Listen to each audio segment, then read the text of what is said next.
आई बढ़ते आगे और स्पेल शुरू किए। बिल्कुल सर, सेठी साहब, पालिया साहब दोनों हैं तैयार।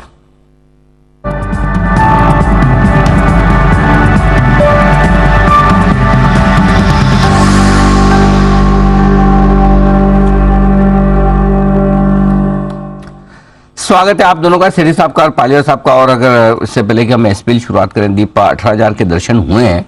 आज का हाई 18,000.80, 18,000 एक भी नहीं हुआ, 18,000 भी टच हुआ है। और बैंक निफ्टी का हाई 41,292 का रहा है, यानी कि थोड़ी थोड़ी खरीदारी होती हुई दिखी है। 50 अंक मजबूत निफ्टी है और बैंक निफ्टी 135 अंक मजबूत। आइए सेठी साहब और पालिया साहब, आप दोनों का बहुत बहुत स्वागत है। पालिया साहब शुरुआत करें, बताएं सर आज की आपकी long term pick. Good morning Anil ji, good morning everyone. So long term pick है गोकुलदास एक्सपोर्ट। ये स्टॉक में देखें तो 2022 में एक अच्छी बड़ी रैली के बाद स्टॉक ऑलमोस्ट 7-8 महीने के एक कंसोलिडेशन में देखने को मिला प्राइस एक्शन, और अब यहाँ पे उस 7-8 महीने का ब्रेकआउट यहाँ पे आते हुए दिख रहा है करंट मंथ में। जिस तरीके के ब्रेकआउट यहाँ पे डेली वीकली सेटअप पे बने हैं, हमें लगता है गोकुलदास एक्सपोर्ट वापस अपना अप ट्रेंड को यहाँ पे रिज्यूम करते हुए दिखेगा। अपसाइड के टारगेट हम लॉन्ग टर्म में जो एक्सपेक्ट कर रहे हैं वो आ सकते हैं इसमें करीब 550 से 580 तक के। करंट लेवल से छोटी मोटी डिप में इसको ऐड किया जा सकता है। लोअर साइड पे इसके स्टॉप लॉस जो रखने होंगे वो करीब होंगे 370 के आसपास के।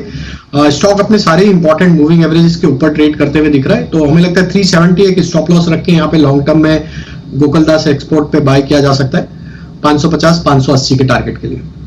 ओके, तो ये है आपके लिए गोकुलदास 550-580, ये दो टारगेट लेकर चले। खरीदारी यहां पर करने की राय आपके लिए पालिया साहब की तरफ से। सेठी साहब भी हमारे साथ तैयार है। सेठी साहब से उनकी लॉन्ग टर्म पिक पूछे उससे पहले सास्केन टेक्नोलॉजी प्रदर्शन का शेयर रहा है पिछले हफ्ते, जहां तक मुझे याद है। सेठी साहब जरा आप उस पर भी राय दें, और जैन साहब को धन्यवाद भी। हाँ बिल्कुल अनिल जी, कमाल है। आपको याद है अनिल जी, सास्केन कम्युनिकेशन और सास्केन टेक्नोलॉजी, सॉरी मैंने सास्केन टेक्नोलॉजी बोला था उस दिन। अनिल जी ये स्टॉक मैंने 910 पे रिकमेंड किया था, और thank you Sandeep for recommending this. और आज टारगेट के आसपास आ रहा है, 940 का टारगेट था मेरा, और अच्छा स्टॉक है और बिल्कुल मैं सहमत हूँ, इस स्टॉक में बिल्कुल खरीदारी करनी चाहिए। ओके, तो सास्केन टेक्नोलॉजी पसंद है सेठी साहब को भी, जैन साहब को भी। अब बताएं सर आपकी लॉन्ग टर्म पिक।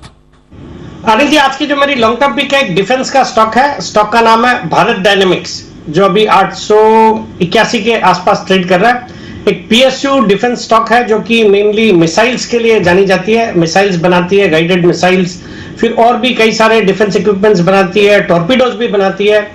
जबरदस्त कंपनी है, एक बहुत ही स्ट्रॉन्ग ऑर्डर बुक है, एक्सपोर्ट के भी अच्छे खासे ऑर्डर्स है, और हमने देखा सरकार का अच्छा खासा फोकस है। और जिस तरह के जियोपॉलिटिकल सिचुएशन है दुनिया भर में, तो डिफेंस पे सरकार का फोकस रहता है, और बजट पे भी एलोकेशन भी बढ़ाए हैं। मेक इन इंडिया पे भी सरकार का फोकस है, उसका भी फायदा होता है। तो ऑल इन ऑल और फंडामेंटली बहुत ही अच्छी कंपनी है, अच्छे ऑपरेटिंग प्रॉफिट मार्जिन, अच्छे रिटर्न रेशियोज, एक जीरो डेट कंपनी, अच्छा डिविडेंड देती है। हाल ही में 8 रुपए 15 पैसे का इंटरिम डिविडेंड भी अनाउंस किया है। और FIS भी बुलिश है, अराउंड 18-19% स्टेक ओन करते हैं, जिसमें HDFC है, Abu Dhabi investment authority, LIC वगैरह है। मुझे लगता है इस स्टॉक को करंट लेवल्स पे खरीदना चाहिए। मेरा इसमें 9 से 12 महीने का टारगेट है 1300 रुपए। 1300 रुपए के टारगेट के लिए 9 से 12 महीने के लिए भारत डायनेमिक्स को करें खरीदारी। ये राय आपके लिए सेठी साहब की तरफ से आती हुई दिख रही है। ये स्टॉक भी रहेगा पूरा का पूरा एक्शन में। आइए एक्शन को आगे बढ़ाते हैं, और SPL मिड कैप स्टॉक्स में तो दोनों मेहमान है ही है। 10 की कमाई का एक कुणाल जी और राकेश जी से भी स्टॉक पूछ लिया जाए, और कमोडिटी बाजार का एक्शन भी पूरा। तो दीप पहले आपकी कमोडिटी कर लीजिए, थोड़ा बताइए क्या हो रहा है वहां पर। अच्छा एक्शन है सर, क्योंकि रुपया मजबूत दिख रहा है, 17 पैसे मजबूत हो गया रुपया। तो बाजार की रिकवरी के साथ साथ आप रुपए में भी थोड़ा अच्छा एक्शन देख रहे हैं। हम देखते हैं ये स्ट्रेंथ होल्ड करता है कि नहीं। वैसे तो डॉलर इंडेक्स मजबूत है, 104 के आसपास आपने देखा भी था पिछले हफ्ते, बट आज रुपया थोड़ी स्ट्रेंथ दिखा रहा है। अब यही देखना पड़ेगा कि यहाँ से अगर स्ट्रेंथ पर बिल्डअप रुपया कर पाएगा या नहीं। जहां तक बाकी कमोडिटीज की बात है, कच्चा तेल आज 1.25% ऊपर है, 6400 के लेवल पर ट्रेड होते हुए दिख रहा है। नेचुरल गैस आज 1.25% नीचे है, 183 के लेवल पर ट्रेड हो रहा है। तो नेचुरल गैस 3 साल के निचले स्तर पर आपको इस समय दाम दिख रहे हैं। गोल्ड एकदम सपाट, कुछ मूव यहां पर नहीं आ रही है। सिल्वर यहां पर हल्की फुल्की आपको खरीदारी दिखेगी, 100 रुपए ऊपर आपको दाम दिख रहे हैं। बेस मेटल्स में भी आज खरीदारी है। एल्यूमिनियम आज 0.5% ऊपर है, तो ये एक्सप्लेन करता है कि बाकी एल्यूमिनियम स्टॉक्स में तेजी क्यों। हालांकि फ्राइडे को हमने बड़ी गिरावट देखी थी। कॉपर, लेड और जिंक यहां पर भी मामूली आपको खरीदारी चलती हुई दिख रही, कोई ऐसा बड़ा एक्शन आया नहीं। बट ओवरऑल बाजार का रुझान जहां तक कमोडिटी मार्केट से ज्यादातर पॉजिटिव ही दिख रहा है, एक नेचुरल गैस को अगर आप छोड़ दें तो। IIFL सिक्योरिटीज, इनकी राय है MCX पर गोल्ड खरीदना है। अप्रैल कॉन्ट्रैक्ट खरीद कर चलें 56,000 के लेवल पर।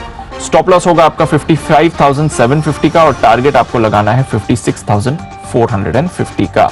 सिल्वर मार्च कॉन्ट्रैक्ट ये खरीद कर चलें 65,000 के लेवल पर। स्टॉप लॉस 64,500 का रहेगा और आपका टारगेट होगा 66,100 पर। कच्चा तेल ये भी आपको खरीद कर चलना है। मार्च कॉन्ट्रैक्ट 6300 के लेवल पर खरीदारी करें। स्टॉप लॉस 6150, 6150 और टारगेट आपका रहेगा 6500, 6500 का टारगेट। और कॉपर ये खरीद कर चलें फरवरी कॉन्ट्रैक्ट 770 पर। स्टॉप लॉस 765 और टारगेट रहेगा आपका 778। तो गोल्ड, सिल्वर, क्रूड, कॉपर चारों में करें आप खरीदारी। तेल में बड़ा खेल 11:30 बजे अनिल जी, दुनिया के तीसरे सबसे बड़े तेल की खपत वाले देश भारत में ओपेक का मार्केट शेयर तेजी से गिर रहा है और ये रिकॉर्ड निचले स्तर पर आ गया है। क्या कच्चे तेल की कीमतों पर इसका होगा कोई असर?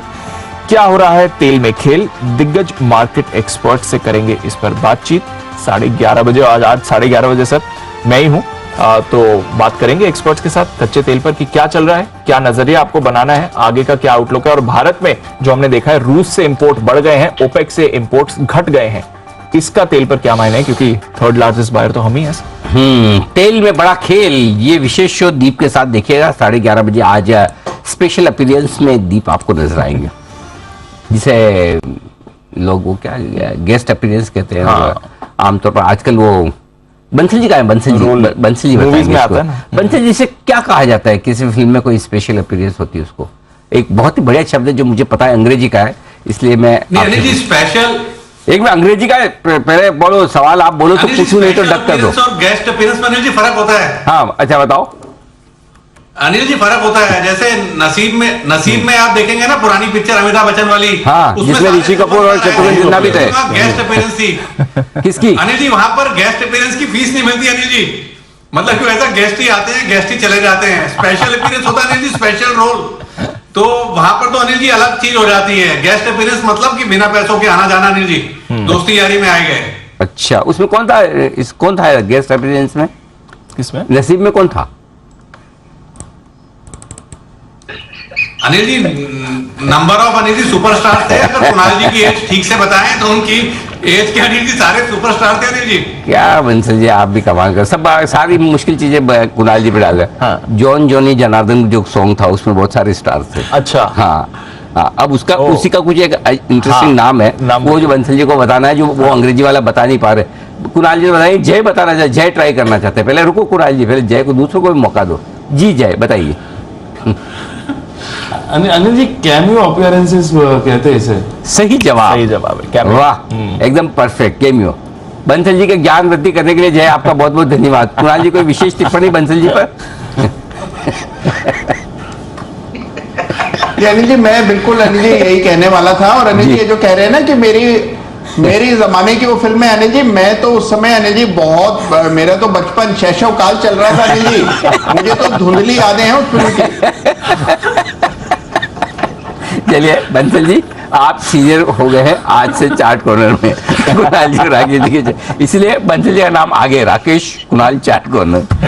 ओके चलिए बढ़ते आगे। और अब वक्त है आपके लिए कुछ इंटरेस्टिंग खबरें बताने का जो वीकेंड पर आई है। अदानी ग्रुप को लेकर कई सारे अपडेट्स आए। आज स्टॉक वापस से कमजोर होते हुए भी दिख रहे हैं। अदानी एंटरप्राइजेज आप 5% नजर आएगा। तो अरमान सारी खबरें कंपाइल करके आपके सामने है, क्या क्या खबरें आई हैं अरमान बताएं। जी सर, सबसे पहले सरकार की तरफ से जो बयान आते हुए दिखे हैं, उन्होंने कहा है कि जो कोर्ट फैसले के 8 हफ्ते के भीतर ही जो है वो पैनल को ये रिपोर्ट जो है वो सबमिट करनी होगी। उसी के साथ साथ उन्होंने ये भी कहा सरकार ने कि ये जो पैनल है उनको डिप्लोमेटिक रिलेशंस भी मिलेंगे, क्योंकि अगर आपको अपने देश के बाहर की जो जांच करनी है उसके लिए भी उनको अधिकार जो है होना चाहिए। और उसी के साथ साथ जो भी हिडनबर्ग रिपोर्ट में जो भी अनडिस्क्लोज शॉर्ट पोजीशन है या फिर आप देखेंगे जो शॉर्ट सेलर्स द्वारा जो भी मुनाफा है उसकी भी पूरी जांच जो है होनी चाहिए।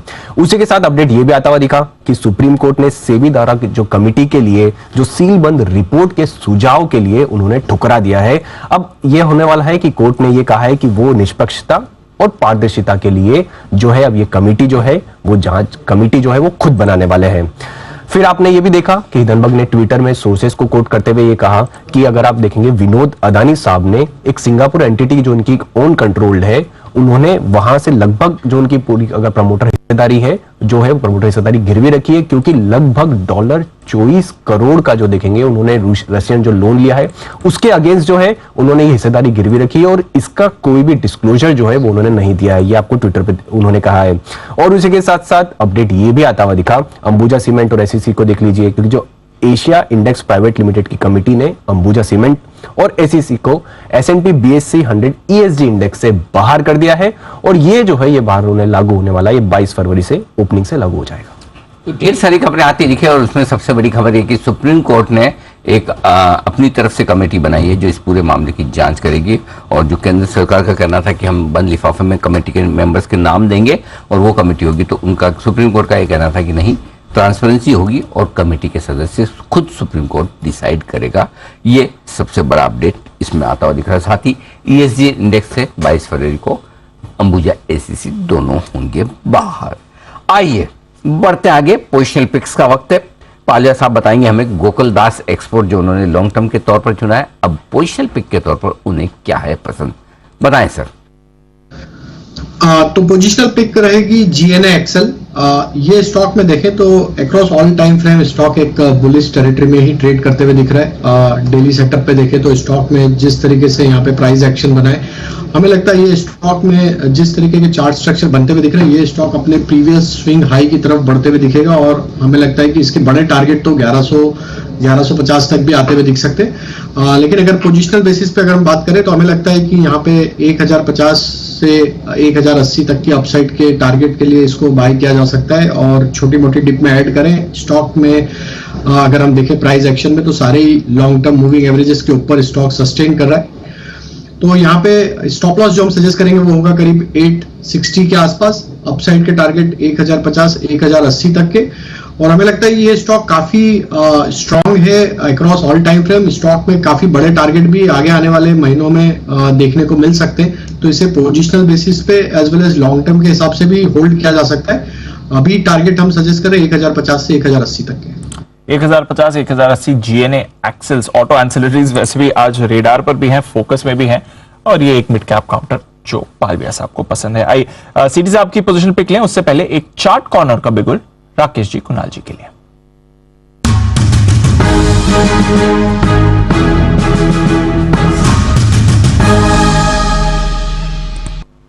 बताएं sir. Deepanshu, chart corner pick है परसिस्टेंट सिस्टम। अगर हम देखें तो आईटी स्पेस में ये स्टॉक अनचार्टेड टेरिटरी में एंटर कर चुका है और इसने अपने जनवरी 2022 के हाइस को तोड़ा है। अनचार्टेड टेरिटरी में ब्लू स्काई जोन में परसिस्टेंट सिस्टम पर खरीदारी की राय है। ओवर टू कुणाल जी। देखिए एक बड़ा ब्रेकआउट दीपांशु चार्ट पर आता हुआ दिख रहा है। 4900 के लेवल्स को इस स्टॉक ने पिछले साल छुआ था और उन लेवल से टकराकर एक बड़ा फॉल आया, वापस से 4900 के लेवल्स को कॉन्कर करने में सफल हुआ है। तो इन स्तरों पर हमारी खरीदारी की राय है। यहां पर एक स्टॉप लॉस रखें 4950 पर, 4950 के स्टॉप लॉस से खरीदारी की राय है। पहला टारगेट होगा 5200 रुपए का 5200 का, इवेंचुअल टारगेट 5350 का 5350 का। खरीदारी की राय है परसिस्टेंट। ओके, तो 5200 और 5350 के टारगेट्स के लिए परसिस्टेंट सिस्टम्स में खरीदारी करें। मिड कैप आईटी तो लीडरशिप आपको दिखाई रहा है। एक दो काउंटर्स हैं सीमेंट के जहां पर आपको मूव दिखिए। एक तो श्री सीमेंट को पुल अप करिए, दिग्गज है और थोड़ी देर पहले अच्छा स्पाइक आया था, 3% ऊपर है। ज्यादातर ट्रेडर्स रेडार पर इतना एक्टिवली रहता नहीं है श्री सीमेंट, बट यहां पर एक अच्छी मूव आई है। और इंडिया सीमेंट्स जरा इसे भी पुल अप करिए।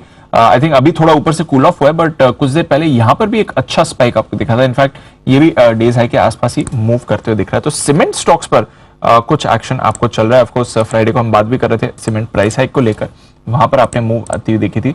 तो चुनिंदा सीमेंट स्टॉक्स हैं, श्री और इंडिया मूव कर रहे हैं। जेके लक्ष्मी सीमेंट में भी थोड़ा आपको एक्शन बनते हुए दिख रहा है। तो सीमेंट स्टॉक्स पर एक मूव भी आ रही है। जैन साहब, वक्त है सीमेंट स्टॉक्स देखने का, यहाँ पर थोड़ा और एक्शन एक्सपेक्ट करें जो रीसेंट प्राइस हाइक्स की खबरें आई हैं सर। नहीं, बिल्कुल ध्यान देना चाहिए। आज हालांकि मेरे एक सीमेंट स्टॉक लिस्ट में था जिसको मैंने हालांकि रेकमेंड नहीं किया था, बट ओवरऑल मुझे लगता है कि सीमेंट स्टॉक्स अच्छा करेंगे। और सबसे बढ़िया बात है प्राइस हाइक्स भी हुई है और जो इंफ्रा का पुश है उसका बहुत बड़ा बेनिफिशियरी ये सेक्टर है। मतलब जो भी सरकार का बजट एलोकेशन जो बढ़ा था 7 लाख करोड़ से 10 लाख करोड़, तो मुझे तो बहुत जबरदस्त बुलिशनेस दिखती है। और आगे भी आने वाले दिनों में रॉ मटेरियल की कॉस्ट को लेकर जो इनके इश्यूज थे वो भी धीरे धीरे ठीक हो रहे हैं। तो मेरे हिसाब से तो बिल्कुल इन स्टॉक्स में ध्यान देना चाहिए। और बहुत सारे सीमेंट स्टॉक एक के बाद एक मैंने रेकमेंड किए हुए हैं। मिड कैप सीमेंट स्टॉक्स तो बहुत सारे ही हैं और श्री सीमेंट भी मुझे लगता है कि लेवल्स अच्छे हैं। बाकी ओवरऑल जो मिड कैप सीमेंट स्टॉक्स है वहां पे मैंने स्टार्ट सीमेंट बोला हुआ है या आपके श्री दिग्विजय सीमेंट है, इन टाइप के बहुत सारे सागर सीमेंट है, ये सारे स्टॉक्स पे बिल्कुल ध्यान देना चाहिए। तो सीमेंट्स पर रखिए नजर, यहाँ पर थोड़ा एक्शन आपको बन सकता है, सारे नहीं बट कुछ कुछ सीमेंट स्टॉक्स अनिल जी आज अच्छे एक्शन में दिख रहे हैं। बिल्कुल ठीक बात है, रिकवरी आती हुई दिख भी रही है। आइए पोजिशनल पिक ली जाए सेठी साहब से। भारत डायनामिक लिमिटेड ये है सेठी साहब की लॉन्ग टर्म पिक। सर बताएं पोजिशनल पिक। बिल्कुल अनिल जी, आज की जो पोजिशनल पिक है एक इंजीनियरिंग स्टॉक है। स्टॉक का नाम है अनूप इंजीनियरिंग। एक छोटी साइज की इंजीनियरिंग कंपनी है जो कि अरविंद ग्रुप से डीमर्ज होकर बनी हुई है, मतलब संजय लाल भाई ग्रुप की कंपनी है। और ये कंपनी क्रिटिकल कंपोनेंट्स बनाती है, ऑयल एंड गैस, फिर petrochemical, fertilisers, chemicals, aerospace, power, इन सब सेक्टर को कैटर करती है। और जिस तरह से हमने देखा बजट पे सरकार का केपेक्स पे फोकस था, जो केपेक्स का बजट भी उन्होंने बढ़ाया 7 लाख करोड़ से 10 लाख करोड़, तो उसका एक बड़ा बेनिफिशियरी इस तरह की कंपनी होगी। बाकी फंडामेंटल्स बहुत अच्छे हैं, अच्छे ऑपरेटिंग प्रॉफिट मार्जिन है, अच्छे रिटर्न रेशियोज, एक जीरो डेट कंपनी। FIS भी इसमें बुलिश लगते हैं, 14-15% स्टेक ओन करते हैं। मुझे लगता है इस स्टॉक को पोजिशनल तौर पे खरीदना चाहिए। 1200 का मेरा इसमें पोजिशनल टारगेट है और 1100 का स्टॉप लॉस रखना है। 1100 के स्टॉप लॉस के साथ करनी है आपको खरीदारी 1200 रुपए के टारगेट के लिए। अनूप इंजीनियरिंग ये है वो स्टॉक्स जहां पर सेठी साहब हैं पॉजिटिव और बुलिश भी खरीदारी करने के लिए। आज से तो स्टॉक्स जबरदस्त एक्शन में आ भी है आपके लिए। ये पूरा का पूरा एक्शन। बाजार फिर से नीचे आ गई थी, थोड़ा ऐसा लगेगा 18,000 के ऊपर तेजी से नीचे। हाँ मतलब 18,000 तक पहुंचने में धीमे धीमे टाइम लगाया, आगे फटाक से 50 पॉइंट नीचे। और बैंक निफ्टी पर भी करीबन 100-125 पॉइंट थोड़े से नीचे आए हैं हम। लेकिन ऐसा ही है मामला, क्या कर सकते हैं, कुछ मजा आ नहीं रहा सर, बिल्कुल बहुत ज्यादा एक्शन होता नहीं दिख रहा। हाँ कमजोरी की तरफ जरूर शेयर थोड़े से बढ़ते हुए नजर आ रहे हैं, वो आप देख सकते हैं। वहां पर आप फोकस करें तो अलग बात है। मैं आपको बता दूं कुछ शेयर जो और कमजोर होते हुए दिख रहे हैं, अदानी एंटरप्राइजेज और सिप्ला तो 6% जा ही चुके। डेल्टा कोप ये 3% आज बड़ा सरप्राइजिंगली गिरा है। डेल्टा कोप गिरने की कोई खास वजह, फंडामेंटल रीजन कोई सेठी साहब या फिर जैन साहब कोई वजह फंडामेंटल रीजन? नहीं तो फिर तकनीकी तौर पे तो हमें राय देने के लिए पालिया साहब भी हैं ही। तो पालिया साहब जब तक चार्ट देखें या वायदा कारोबार के डेटा देखें तब तक जैन साहब और सेठी साहब आप दोनों के बीच में मुकाबला है। आई मीन ऑप्शन सेठी साहब को दीजिए, मैं तो हमेशा नेगेटिव हुआ नहीं थी। वेरी फ्रैंकली डेल्टा कॉप मेरे लिए मैं पॉजिटिव रहता नहीं हूँ। अच्छा, अभी भी लगता है कि कंपटीशन अभी आएगा, यहाँ पे भी कंपटीशन बहुत जबरदस्त आएगा आने वाले दिनों में। तो मेरे हिसाब से तो डेल्टा कॉर्प मुझे कोई बहुत ज्यादा एक्साइट नहीं करता है। सेठी साहब का ओपिनियन प्लीज लीजिए आप सर। सेठी साहब, जैन साहब को ये सब चीजें एक्साइट नहीं करती, आपको करती है? एक्साइट तो संदीप पे करती है, मुझे कम करती है में जो एक्टिविटी होती है वो सब। बताइए सर, राय दे आपकी फंडामेंटल राय। देखिए आज जो गिरावट आई है स्पेसिफिक कारण तो मालूम नहीं है, बट आज बाकी के होटल स्टॉक्स वगैरह में भी थोड़ी गिरावट है। तो हो सकता है ये ट्रैवल टूरिज्म वाले स्टॉक्स थोड़े वीक है आज, तो इसलिए आज से थोड़ी गिरावट होगी। बट एक अच्छे लेवल पे स्टॉक है और मुझे लगता है इन लेवल्स पे होल्ड ही करना चाहिए, बिकॉज बिजनेस मॉडल अच्छा है। एक मोनोपोली टाइप का कारोबार है, जो कैसीनोज वगैरह इनके जो खुल रहे हैं, जैसे गोवा में है, सिक्किम में है, दमन में है। तो मुझे लगता है स्टॉक यहाँ पे बेचने की तो सलाह नहीं रहेगी। बाकी आज का स्पेसिफिक कारण मालूम नहीं है कि क्यों आज गिरा हुआ है। साहब डेल्टा कॉप अनिल जी देखिए, टेक्निकली तो स्टॉक में जो रेजिस्टेंस बना हुआ है यहाँ पे इसके 50 डे और 100 डे मूविंग एवरेज के आसपास से स्टॉक में मल्टीपल टाइम देखा कि पुल बैक में वहीं से सप्लाई बनते हुए दिखा। और आज देखे तो करीब शॉर्ट बिल्टअप भी यहाँ पे बनते हुए दिखा। स्टॉक का structure near term short term के हिसाब से तो वीक ही है। स्टॉक में कोई भी पुल बैक जब भी हमने हिस्टोरिकली देखे तो वहां पे हायर साइड पे एक स्ट्रॉन्ग यहाँ पे रेजिस्टेंस बना हुआ है 220-240 के जोन में। आज का जो फॉल हुआ है उसमें हमें लगता है कि अब अगर ये स्टॉक 200 के नीचे रहेगा तो नेक्स्ट इसका लोअर साइड का टारगेट जो बन सकता है वो करीब 185 तक भी आते हुए दिख सकता है। तो ओवरऑल स्ट्रक्चर हमें अभी ट्रेडिंग पॉइंट ऑफ व्यू से तो वीक लग रहे हैं। इसमें स्ट्रेंथ जब तक 220 230 की रेंज जब तक ये क्रॉस नहीं करेगा वहां पे स्ट्रेंथ तो अभी नहीं बनेगी। तो सेल ऑन राइज का कैंडिडेट है डेल्टा कॉर्प टेक्निकली। तो डेल्टा कॉर्प उछाल में करे बिकवाली, ये है राय आपके लिए राजेश जी की तरफ से भी। आइए बढ़ते अगर आपको मुलाकात करवाने जा रहे हैं एक बहुत ही इंटरेस्टिंग कंपनी के साथ जी सर, जिसका नाम परिचय आपको देने की जरूरत है नहीं, और सीजन उनका पूरा जोरों से आने की तैयारी में। स्पेशली जो हमारे दिल्ली के सारे एक्सपर्ट्स और दर्शक है, जयपुर के हैं, पिछले हफ्ते बॉम्बे, इवन मुंबई के भी 36 ओके दीप कह रहे पूरे देश के लिए। आइए मुलाकात करते हैं न्यूज पर एक बेहद इंटरेस्टिंग कंपनी के साथ।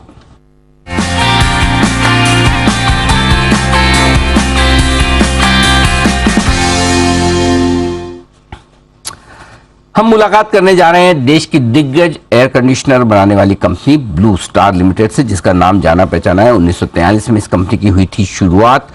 1969 में मेरे जन्म के एक साल पहले से लिस्टेड है और एयर कंडीशनिंग, कमर्शियल रेफ्रिजरेशन का प्रोडक्ट्स बनाती है। Air purifier, water purifier, air cooler और कोल्ड स्टोरेज का काम करती है कंपनी। 7 से ज्यादा मैन्युफैक्चरिंग प्लांट्स हैं और 19 से ज्यादा देशों को कंपनी करती है एक्सपोर्ट। आइए मुलाकात करते हैं कंपनी के मैनेजिंग डायरेक्टर बी त्यागराजन साहब हमारे साथ कार्यक्रम में हो रहे हैं शामिल, जिन्होंने मदुरई यूनिवर्सिटी से आपने इलेक्ट्रिकल और इलेक्ट्रॉनिक्स दोनों में बैचलर्स ऑफ इंजीनियरिंग किया है।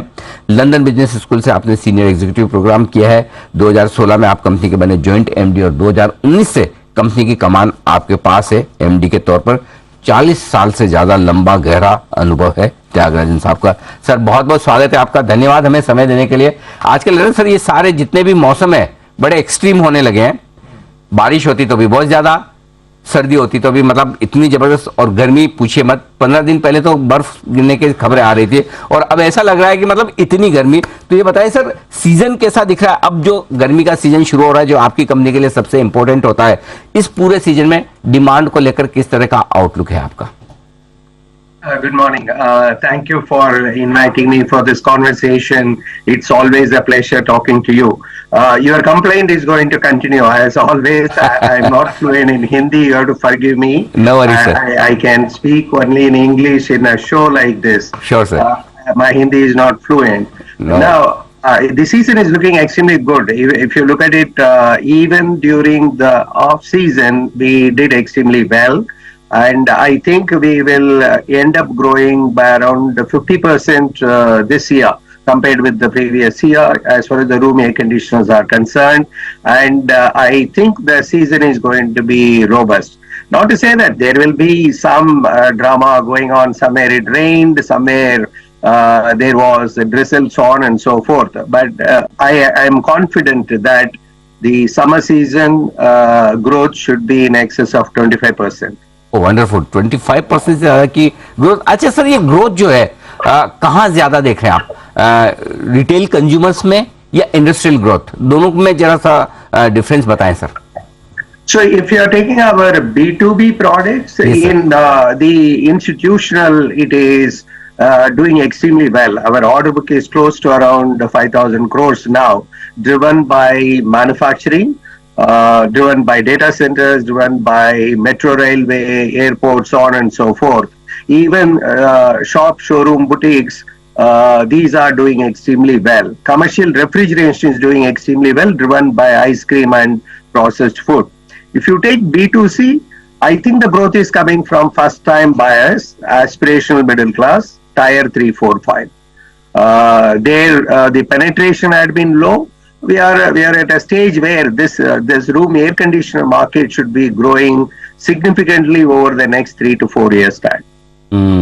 मतलब कौन सा ऐसा सेगमेंट है जिसके लिए सर एसी और रेफ्रिजरेशन का काम नहीं करते? सर ने बोला एक बहुत इंटरेस्टिंग वर्ड सुना है मैंने, आपने नोटिस किया? Shop, showroom, boutique. हाँ, यानी कि छोटी छोटी शॉप, शोरूम, बुटीक में वहां पर मेट्रो रेल से लेकर सारे प्लांट्स, आइसक्रीम से लेकर सारे कूलिंग बिजनेस, कूलिंग से रिलेटेड बिजनेस में सब जगह सर के प्रोडक्ट्स सप्लाई होते हैं। ब्लू स्टार सभी जगह आपको मिलेगा। लेकिन सर एक चीज जो मैं जानना चाहता हूं मार्जिन को लेकर, 6% के आसपास, 6% के आसपास आपके मार्जिन है। अब थोड़ी सी कमोडिटीज प्राइसेस थोड़े धीमे हुए हैं, क्या उम्मीद की जाए कि फोर्थ क्वार्टर में मार्जिन इंप्रूव होंगे? थोड़ा आउटलुक बताएं सर इसका। See, this has been a pain. We thought that the commodity prices softening, we will be able to improve the margins, but the exchange rate had come in the way. Now, in fourth quarter, it should improve. See, we are fortunate that we are able to hold on to that margin. What it wasn't as good as pre-pandemic period, but the erosion we are controlling actually. Now, I hope there will be improvement in the margin due to many factors. Number one is the scale itself. The operating leverage is possible through that. Second is there is a Indian component ecosystem is improving thanks to the PLI scheme. We are also a participant in that. The third is that Blue Star Climatech Limited, which has gone on stream from 1st of January 2023, it will give us some cost advantage. Basically because today the raw material what we import is moving from Navsheva port up to Himachal Pradesh. Finished goods are moving from Himachal Pradesh down to Kanyakumari. Now Sri City has got a port for importing the components. Sri City also can serve the demands of the southern region states, the 6 states it can serve overnight. So inventory holding period as well as the transportation costs will be lower. Therefore, I am confident that both operating leverage as well as TCT plant coming into stream will help us improve the margins. Then finally, the question is that we have to manage the market share as well as the margin. We are very clear. We are not going to buy market share by diluting the prices, but at the same time, our mission to reach 15% market share by FY25 and from the current level of 13.5, that continues. So we will judiciously and prudently go ahead and manage the prices. I'm confident that the margin should be improving from Q4 onwards. Nice. तो चौथी तिमाही से margin में improvement की गुंजाइश है, market share भी बढ़ाने का इरादा कंपनी रखती है। अब सर ये तो डोमेस्टिक मार्केट की बात हुई, थोड़ा इंटरनेशनल मार्केट का आउटलुक भी बताएं, वहां पर डिमांड कैसी है और वहां पर आउटलुक क्या देख रहे हैं आप? See, we are doing extremely well in Middle East and North Africa. There were the 14 countries where we are focused for both air conditioning and refrigeration products. We saw an opportunity because of the supply chain de-risk strategy of the global procurement managers in order to get some other countries other than China into their procurement map. So therefore, we have opened an office in the United States. We have also opened an office in Europe, and we should be able to improve our business from these territories. That's what we are working on currently. Now, the demand in Middle East is extremely good, specifically UAE as well as Saudi Arabia. The demands are growing. Global demand strong है, local demand strong है, तो sir demand पूरी करने के लिए क्या कुछ और कैपेक्स कर रहे हैं या कैपेसिटी अभी जो है सफिशिएंट है? आगे क्या प्लान्स है sir?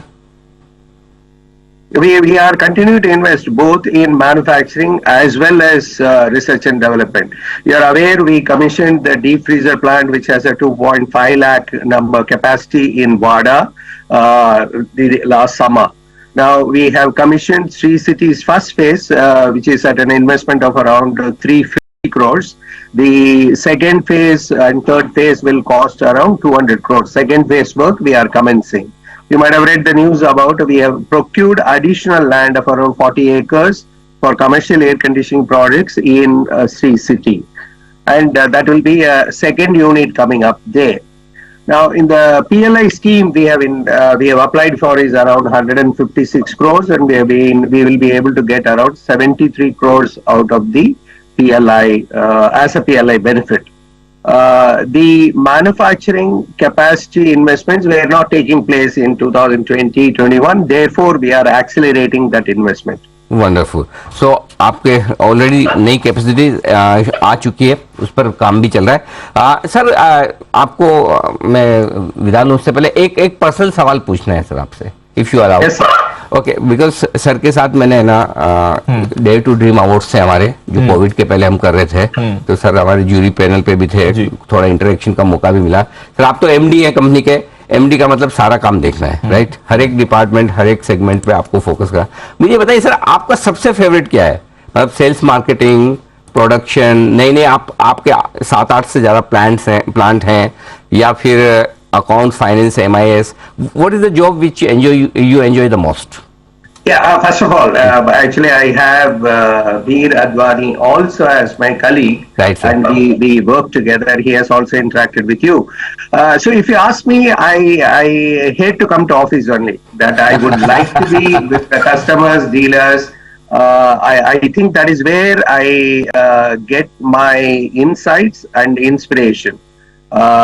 So, I would like to be with them. Even if it is a 15-minute interaction, you can pick up something there. So that's what I would like to do. But you cannot avoid coming to office. Yeah. When I'm in the office, it is mostly connected with strategy or business development. Okay, no wonder sir, you have millions of happy customers, including me. I also use Blue Star AC. So I'm yes, undoubtedly.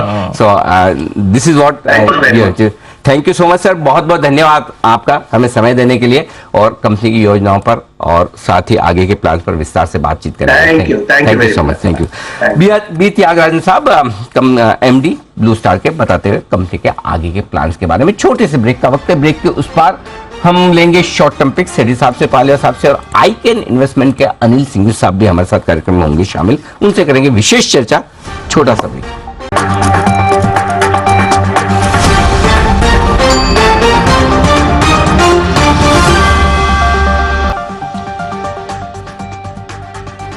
आप सबका एक बार फिर से स्वागत है और अब बढ़ते आगे और हम मुलाकात करने जा रहे हैं एक विशेष चर्चा। आईकैन इन्वेस्टमेंट एडवाइजर्स के चेयरमैन अनिल सिंघवी साहब हमारे साथ कार्यक्रम में हो रहे हैं शामिल। सर बहुत बहुत स्वागत है, धन्यवाद आपका हमारे साथ जुड़ने के लिए। आमतौर पर आपके और मेरे नाम से लोग काफी कंफ्यूज हो जाते हैं, तो मैंने सोचा आमने सामने मुलाकात की जाए ताकि लोगों को पता चले दो अलग अलग चेहरे हैं। तो सर कॉर्पोरेट सेक्टर का बड़ा लंबा गहरा अनुभव रखते हैं, 40 साल से ज्यादा का आपका अनुभव है दिग्गज कॉर्पोरेट्स को के साथ काम करने का भी, और अब उन्हें कंसल्टेंट के तौर पर एडवाइस करने का भी, और साथ ही शेयर होल्डर्स एक्टिविज्म के मामले में भी सर बहुत ही बेहतरीन काम कर रहे हैं। सर सबसे पहले क्योंकि आपकी कॉर्पोरेट्स पर बड़ी गहरी पकड़ है, वहीं से मैं शुरुआत करना चाहता हूं। बजट के बाद से हम आपसे मुलाकात करने की सोच रहे थे, लेकिन जो रिजल्ट सीजन गया है और जो कंपनियों की कमाई हो रही है इकोनॉमी के साथ मिलाकर, आप कैसे देख रहे हैं? इकोनॉमिक ग्रोथ पर कितना भरोसा करें और साथ ही कंपनियों की कमाई पर? पहले तो अनिल जी बहुत बहुत धन्यवाद आपका मुझे आज की इस कार्यक्रम में सम्मिलित करने का। आपका सवाल जो है कॉर्पोरेट अर्निंग्स को लेके, तो उसमें मेरे हिसाब से आज के दिन पे जो काम चल रहा है, except the energy intensive units, जो भी कोयले की जो एक कॉस्ट बढ़ी है या ऑयल की जो कॉस्ट बढ़ी है, उसके अलावा कोई बहुत बड़ा मुझे नहीं लगता कि कोई एक कॉस्ट प्रेशर इंडियन कॉर्पोरेट्स पे आया है। और प्रोडक्टिविटी गेन्स काफी हद तक मार्जिनलाइज किया है इस चीज को। और मैं चूंकि सीमेंट सेक्टर से काफी जुड़ा हुआ हूं, तो आपको ये कहना चाहूंगा कि cement is a very energy intensive industry. उसमें जो पिछले 2 क्वार्टर या 3 क्वार्टर में जो काम हुआ है, इंडस्ट्री ने जो काम किया है, बतौर के कोयले के दाम जो $50 होते थे वो $250-300 हो गए, वापस $150 हैं। फिर भी जो एफिशिएंसी लेवल्स आए हैं बहुत ही गजब का है। तो I think I give to Indian entrepreneurs की जब भी कोई मुश्किल सामने आ पड़ी है, I think Indian corporate sector has done reasonably well on that. तो मुझे लगता है 23-24 के अंदर जीडीपी ग्रोथ रेट जो हम बात कर रहे हैं, चाहे 6 हो या 7 हो, कोई 50-100 बेसिस पॉइंट पे कोई बहुत बड़ा काम नहीं होना है। या तो 6 होगी या तो 7 होगी या उसके दरमियान होगी। कॉर्पोरेट अर्निंग्स की पकड़ जो है आज के दिन पे वो बरकरार रहेगी। कुछ सेक्टर्स हैं जो शायद इंपैक्टेड हैं आज भी उन्हीं चीजों से, वो शायद जैसे कमोडिटी सेक्टर्स हैं, मेटल सेक्टर्स हैं, जो एक्सपोर्ट ओरिएंटेड हैं, शायद उनकी थोड़ी मुश्किल होगी, बिकॉज 23-24 में शायद ग्लोबल ग्रोथ उतनी ना रह पाए। But other than that I am very optimistic about corporate sector. Wonderful. तो कॉर्पोरेट अर्निंग्स को लेकर और हिंदुस्तान के कॉर्पोरेट्स अपनी बैलेंस शीट और प्रॉफिट एंड लॉस अकाउंट को जो मेंटेन करते हैं उसको लेकर सर काफी कॉन्फिडेंट है। आपने कहा कि ये बड़ी इंटरेस्टिंग चीज है और इसकी क्रेडिट को हमारी कंपनियों को और हमारे प्रमोटर्स को देनी भी चाहिए। एक क्रेडिट और क्या आप देना चाहेंगे हमारे रिटेल इन्वेस्टर्स को, जो पार्टिसिपेशन पिछले 2 साल में सर रिटेल का आया है भारतीय बाजार में, उसे कैसे देख रहे हैं आप? क्या सस्टेनेबल है? अब तक तो पैसा बना है, अब पहली बार पैसा बनना रुका है, लगा नहीं लेकिन रुका है, तो आप कैसे देख रहे हैं ये पूरी रिटेल की क्रांति को सर? अनिल जी, मैं तो एक चीज कहना चाहूंगा आपके माध्यम से कि ये तो बिल्कुल आत्मनिर्भर हो गया है। तो अब हमें कोई फॉरेनर्स के पैसे की स्टॉक मार्केट के लिए कोई जरूरत नहीं है। डोमेस्टिक सेविंग का जो प्रोपोर्शन जो स्टॉक मार्केट में 20, 21 और 22 में जो गया है वो एक स्ट्रक्चरल चेंज आया है, क्योंकि काफी लोग घर पे थे, वर्क फ्रॉम होम था और काफी लोगों के बिजनेसेस वगैरह की भी बड़ी मुश्किलों में आ गए थे। तो stock market was one area के जहां वो अपने पैसा निवेश कर सकते थे और उन्होंने उसके रिटर्न्स भी बहुत अच्छे देखे। पिछले 6-8 महीने से अगर आप कहें कि शायद रिटर्न्स इतने नहीं बने, वो नहीं बन सकते हैं, बिकॉज जो 20 से लेके 22 तक जो रिटर्न बने थे उसी की चाल इतनी आगे नहीं बढ़ सकती। पर आज जो एक बड़ा काम देखने को आया है कि एफआईआईज के इतनी बड़ी सेलिंग के होने के बावजूद हमारा बाजार बिल्कुल डिगमगाया नहीं, इनफैक्ट बाजार ऊपर गया उसके बावजूद भी। ये एक बहुत बड़ी ताकत कायम हुई है, क्योंकि Indian investor was always very suspecting investor. Retail investor का जब बड़ा भूचाल आता था बाजार के अंदर कि आज बाजार बहुत अच्छा है तो वो आ जाते और उसके बाद से गायब हो जाते।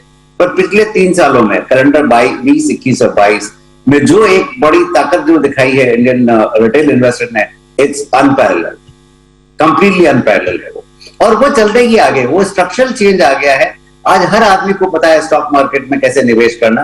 हाँ, पिछले 2 क्वार्टर में शायद कुछ इतना बड़ा पैसा नहीं बना, पर वो आप 2 क्वार्टर के लिए इन्वेस्ट नहीं करते। तो मेरा तो रिटेल इन्वेस्टर से ये कि अच्छी कंपनियां चुनिए, अच्छा मैनेजमेंट चुनिए और इन्वेस्ट करके रखिए, आपका रिटर्न कोई भी और दूसरे रिटर्न से स्टॉक मार्केट में ज्यादा होगा। बिल्कुल ठीक बात है। तो बड़ा बदलाव हिंदुस्तान में हुआ है। रिटेल इन्वेस्टर्स का हमारे बाजारों पर भरोसा, टिके रहना और लॉन्ग टर्म सोच रखना, ये बड़ा बदलाव है। आपने शब्द अच्छा इस्तेमाल किया है। सही मायनों में हमारे बाजार आत्मनिर्भर अब जाकर हुए। सर, एक राय आपसे ब्याज दरों के कॉन्टेक्स्ट पर लेना चाहता हूं, क्योंकि अब हमारी ब्याज दर, हमारी महंगाई लगभग बराबर पहुंच चुकी है। क्या लगता है अब आपको यहां से और ब्याज दरें बढ़ाने की जरूरत है, नहीं है? अंतर्राष्ट्रीय माहौल को देखते हुए और हमारी अपनी इकोनॉमी को देखते हुए क्या होना चाहिए? अनिल जी, ब्याज की दरों से हम पूरे विश्व से डिस्कनेक्टेड हैं, हमारा कोई बहुत बड़ा लिंकेज नहीं है। हाँ ठीक है, एक वो आप मनोवैज्ञानिक तरीके से अगर देखें तो शायद हो सकता है, बट हकीकत में वो नहीं है। इन्फ्लेशन और इंटरेस्ट का एक बहुत जो परफेक्ट कॉम्बिनेशन है वो इंडिया में नहीं है। इन्फ्लेशन जो एक हमारा है वो फूड रिलेटेड इन्फ्लेशन ज्यादा है, बाकी चीजों का इतना इन्फ्लेशन नहीं है। पर इंटरेस्ट की दरें जो बहुत नीचे आ गई थी 2020-21 में, वो वापस बढ़नी चालू हुई है। मुझे लगता है we are almost reaching to the peak, जहां पे आपको अब नहीं लगता कि कोई 25-50 बेसिस पॉइंट का आरबीआई का इंक्रीज हो सकता है। पर जो रिटेल के हिसाब से जो दरें आज आ चुकी है 7.5-8% पर जो फिक्स डिपॉजिट आई है, वो मेरे ख्याल से पीक पे पहुंच चुकी है, कि 8 के ऊपर कभी गई नहीं है। तो आई थिंक वो एक वन टाइम जो करेक्शन आया था बहुत नीचे के रेट्स का, जो 3, 3.5-4% था, वो भी मेरे ख्याल से हकीकत से परे था। अब जो 8% है, I think we are coming to almost to a peak of it. It will get normalise in next 4 to 5 quarters. Perfect. तो अब वैसे ब्याज दरें बढ़ाने की और जरूरत है नहीं, जिन लेवल्स पर हम पहुंच चुके हैं। सर, आपको सीमेंट सेक्टर का लंबा गहरा अनुभव है। अंबुजा सीमेंट आपने लंबे समय तक लीड किया, उसके बाद अभी आप श्री दिग्विजय सीमेंट के चेयरमैन भी हैं। एक बार इस सेक्टर के आउटलुक पर आपसे राय लेना चाहता हूं। 1.5 साल बड़े मजबूती के रहे हैं, अब आगे किस तरह की डिमांड आपको दिख रही है? प्राइसिंग पावर कैसा दिख रहा है सीमेंट कंपनियों का, और सेक्टर के जो इन्वेस्टर्स हैं उनके लिए क्या आउटलुक है सेक्टर को लेकर? अनिल जी, आपने सवाल बड़ा अच्छा किया। सीमेंट सेक्टर मेरे हिसाब से एक ऐसा सेक्टर है जो, again I use the word आत्मनिर्भर, कि जो हमारा डोमेस्टिक प्रोडक्शन है वो डोमेस्टिक सेल है, कमोडिटी नहीं है। सीमेंट का मैंने 40 साल निकाले उस इंडस्ट्री को समझते हुए। ये कमोडिटी नहीं है। कमोडिटी होता है जिसके अंदर आप विदेशों से भी माल आ सकता है, आप एक्सपोर्ट करते हैं, वो परफेक्ट कमोडिटी होती है। ये कमोडिटी नहीं है। तो पहली बात तो ये है। सेकेंडली कि जो एक एनर्जी इंटेंसिव है, बिकॉज आपने अगर पावर प्लांट भी लगाया सीमेंट के लिए तो वो भी कोयले के ऊपर आपका पावर प्लांट चल रहा है। तो एक कोयले की जो दरें जो $50 से $300 तक आ गई थी, उससे एक बहुत बड़ा इफेक्ट आया था इंडस्ट्री को। अब वो थोड़ा सा कम होता जा रहा है। कोयले के दाम भी काफी $150 तक आ गए हैं। इंडस्ट्री का सबसे बड़ा इंटरेस्टिंग काम ये रहा है कि इवन डिस्पाइट पैंडेमिक पीरियड जहां बहुत मुश्किलों वाला काम दौर से इंडस्ट्री गुजरी थी, जबकि ग्रोथ नेगेटिव में आ गई थी, उससे चलते जो इंडस्ट्री निकल के वापस बाहर आई है 21 और 22 में, आज मुझे लगता है मार्च 2023 में, और मैं इस चीज को थोड़ा सा अपने अनुभव से कहना चाहूंगा, ऑलमोस्ट सोल्ड आउट बोर्ड लगने वाला है। मार्च 2023 की टोटल क्षमता जो इंडस्ट्री की प्रोड्यूस करने की है वो करीबन 35 मिलियन टन है, और डिमांड भी मार्च 23 की 35 मिलियन रहने वाली है। तो अभी मान के जिले के सीमेंट के अंदर, और बहुत बड़ी नई कैपेसिटीज नहीं है, सीमेंट का सबसे बड़ा मुश्किल रहा है कि लोग बड़ा अनाप शनाप कैपेक्स कर लेते हैं और कोई आरओई और आरओसी पे ध्यान देते ही नहीं है। इंडस्ट्री अब थोड़ी सी जाके आरओई आरओसी पे काम कर रही है, वो एक बहुत बड़ा चेंज आया, और वो बदलाव के कारण आप देखेंगे अगले 2-3 साल के अंदर सीमेंट, मेरे हिसाब से cement sector should give a very good return. अरे वाह, और आप कह रहे हैं तो सर इससे बड़ा वैलिडेशन हो नहीं सकता, क्योंकि आपने इतना लंबा समय सीमेंट सेक्टर में 40 साल का निकाला है, और साथ ही आप कंपनीज को कई एडवाइस भी करते हैं। अच्छा, एडवाइस से सर एक सवाल और जो मेरे ख्याल में आया, क्योंकि आप कई कंपनियों को एज ए कंसल्टेंट अपनी एडवाइस देते हैं, कंपनियों की कमाई पर भी आपकी पूरी नजर है। ये बताएं सर, कहाँ पर आपको लगता है कि भारत में कौन से सेक्टर्स हैं, किस तरह की कंपनियां हैं जो अच्छा प्रदर्शन कर सकती है, जहां पर अर्निंग्स बढ़िया हो सकती है, वहां पर निवेशकों को फोकस करना चाहिए?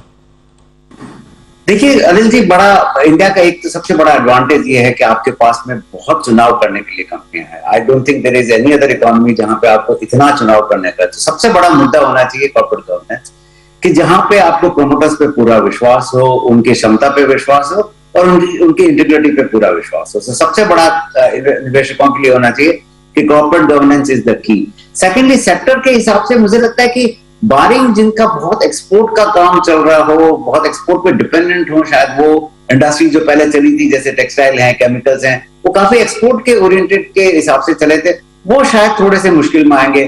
थोड़ा इंपैक्ट फार्मा इंडस्ट्री को भी आ सकता है, पर आप दूसरा देखें तो आईटी और बैंकिंग, सीमेंट, मेरे हिसाब से ये 3-4 सेक्टर्स बड़े अच्छे चलने वाले हैं। इंटरेस्ट रेट्स चाहे थोड़ी ज्यादा हो, पर बैंकों का वापस we are back in the business is a very big validation of banking industry, जिनका काफी बड़ा मुश्किल का काम हुआ था, पर आईबीसी के चर्चे काफी चीजें हल हुई, काफी एनपीएस का राइट ऑफ हो गया, and now there balance sheets are back to business.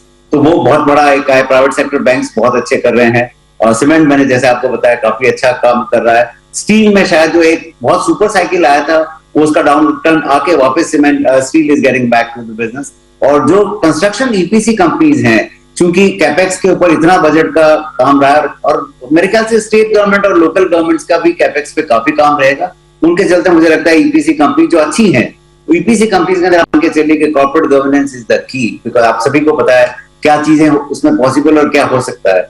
अब कॉर्पोरेट गवर्नेंस के हिसाब से EPC companies also can be seen very clear. Perfect. तो ये सारी इंडस्ट्रीज हैं जो, और सेक्टर्स हैं जो अच्छा कर सकते हैं। लेकिन सर, एक का आपने नाम नहीं लिया, इसलिए मैं स्पेसिफिकली पूछूंगा, और आपकी इंटरेस्टिंग राय भी मुझे पता है उस पर मिलेगी। नए जमाने की ई कॉमर्स कंपनियां जो या तो अब तक नुकसान कर रही थी, अब नुकसान से मुनाफे में आने की तैयारी कर रही हैं, लिस्ट हुई है, लिस्ट होने के बाद भाव उनके आधे 1/4 रह गए हैं, जरा सर उन पर राय दें, क्या करना चाहिए? अनिल जी, देखिए उसमें मिस्टेक क्लासिकली ये हुई कि हमने ई कॉमर्स कंपनीज को टेक्नोलॉजी कंपनीज समझ लिया। तो सबसे बड़ा काम ये गलत हुआ कि हमने उनके वैल्यूएशन जो थे वो टेक्नोलॉजी कंपनीज के दे दिए। और मैं हमेशा एक कोशिश करता हूं कि अब कंपनी की वैल्यू देखिए, वैल्यूएशन अगर कम है तो अपना आ जाएगा, और ज्यादा है तो कम हो जाएगा। But you look at the value creation, इनका वैल्यू क्रिएशन कुछ नहीं, एक प्लेटफॉर्म बनाया है, उसके ऊपर आप एक बायर है और एक सेलर है, उसके चलते हुए बहुत बड़े वैल्यूएशन जो हमने दिए थे वो गलत दिए थे। तो अब ये मान के चलिए जो करेक्शन आया है वो बिल्कुल ठीक है। आज जो वैल्यूज हैं अब वो रिफ्लेक्टिव हैं ऑफ द बिजनेस मॉडल।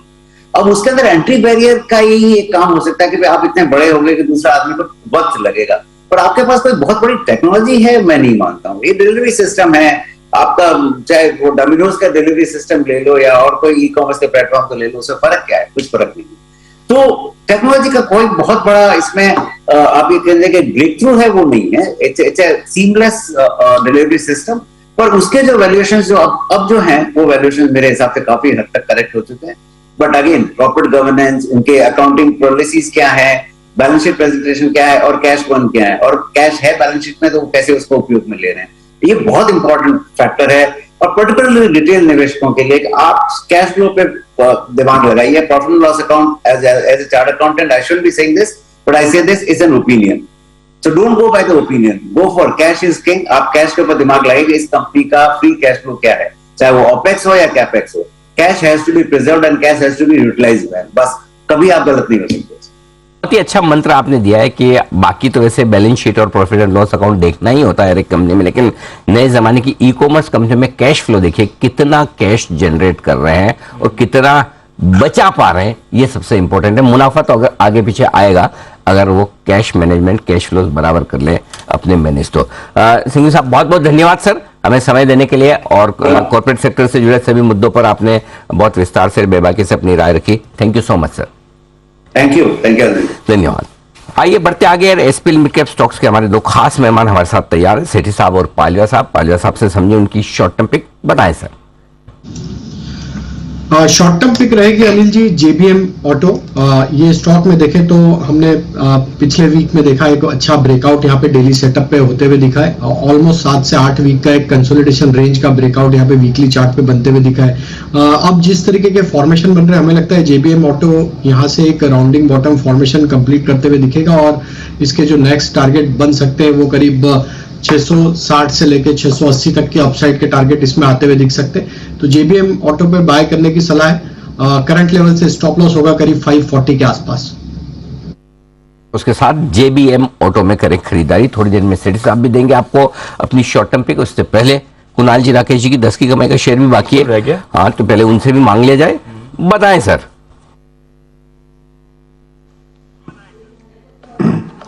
अरे देखिए 10 की कमाई में मैंने और राकेश जी ने आज एक आईटी कंपनी को चुना है और स्टॉक का नाम है हैप्पीएस्ट माइंड्स। हैप्पीएस्ट माइंड के अगर आप चार्ट को देखें तो स्टॉक में एक बहुत सिग्निफिकेंट करेक्शन आया, लगभग 1500 रुपए के आसपास से करेक्ट होना शुरू किया और अब ये 860 के आसपास ट्रेड कर रहा है। तो एक सिग्निफिकेंट करेक्शन हम इसमें आते हुए देख चुके हैं और 800 के आसपास स्टॉक में एक बहुत मजबूत सपोर्ट है।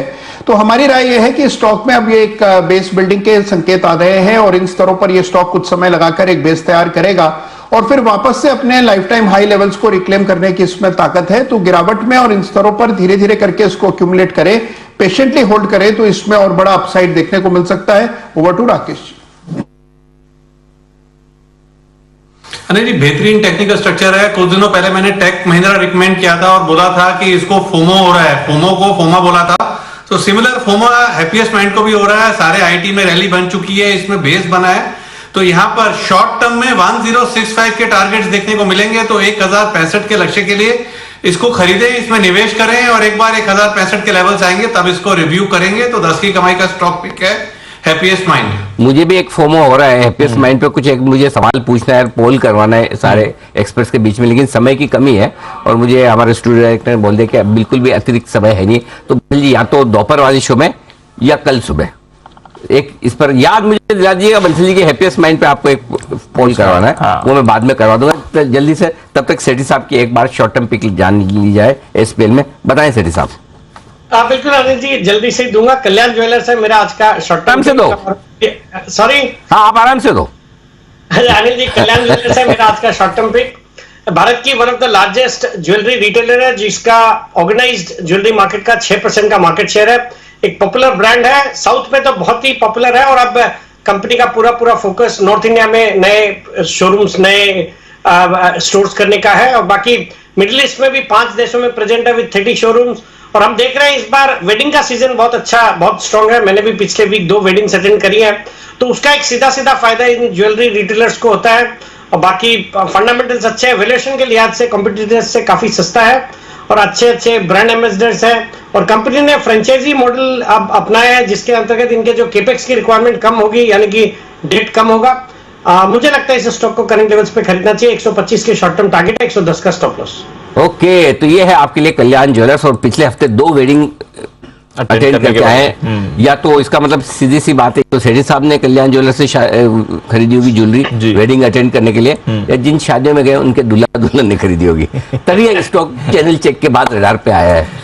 चलिए, तो ये था आज का पूरा एक्शन। बाजार एकदम सुस्ती के साथ ट्रेड कर रहे हैं, ठंडे हैं। 10 पॉइंट ऊपर निफ्टी पर है, 12 पॉइंट ऊपर बैंक निफ्टी पर है, सेंसेक्स 100 पॉइंट ऊपर है। विदा लेने का वक्त है। कुणाल जी, राकेश जी, हिमांशु जी, सुमित जी बहुत बहुत धन्यवाद। सुमित जी बड़े खामोश रहे, दोपहर के शो में ज्यादा बोलेंगे। जय ठक्कर साहब, राजेश पालिया साहब का भी बहुत बहुत धन्यवाद, जैन साहब और सेठी साहब का भी दिल से आभार आज हमारा साथ देने के लिए। हर रोज की तरह शो का समापन करेंगे देश के प्रति सम्मान के साथ। आप सबसे निवेदन है अपनी अपनी जगह पर खड़े हो जाएं। जय हिंद।